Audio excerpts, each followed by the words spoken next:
Florent Saulier dirige la commande publique au sein de Nantes Métropole. Depuis 2011, la métropole teste les achats responsables sur 2 secteurs, le nettoyage et l'impression. La performance RSE des entreprises compte désormais pour 10% de la note finale.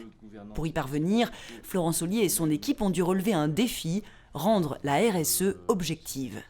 Pour rendre la RSE objective, il faut réussir à mesurer. C'est une obligation dans le Code des marchés publics. Il faut pouvoir donner des notes à des critères. Et donc nous avons retenu une série d'indicateurs destinés justement à mesurer les différentes dimensions de la responsabilité sociétale des entreprises, que ce soit dans le domaine social, économique, environnemental, la gouvernance et on va dire le sociétal. C'est aussi un travail sur la preuve. Nous sommes dans un domaine de marché public, on ne peut pas se permettre d'être subjectif, il nous faut des preuves, il nous faut des éléments tangibles pour pouvoir encore une fois donner une note. Florent Saulier a participé à la réflexion initiale menée par la section nantaise du Centre des jeunes dirigeants, la ville de Nantes et Nantes Métropole. Des échanges qui ont débouché sur la création d'une plateforme RSE de la métropole, notamment élargie aux syndicats et aux associations de consommateurs. La plateforme RSE sert aujourd'hui de base de dialogue, bien au-delà des marchés publics.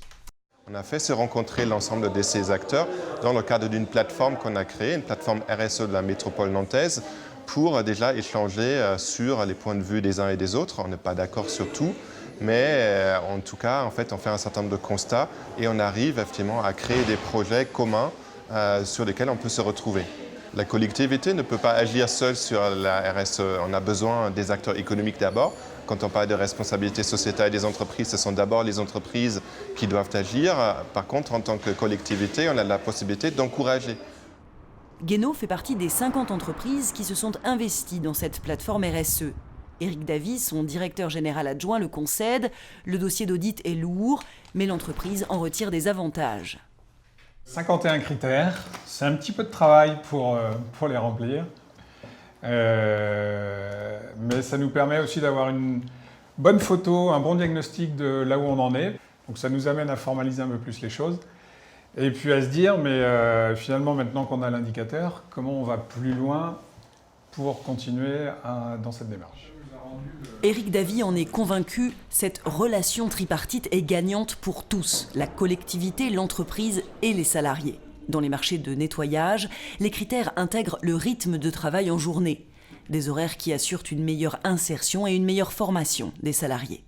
À un moment, j'ai arrêté parce que les horaires, ça ne me convenait pas. J'ai eu 2 petits-enfants. Et puis, depuis 2010, je travaille la journée. Je commence à 11h pour finir à 18h. Puis, travailler la journée, c'est bien, comme ça, je vois tout le monde.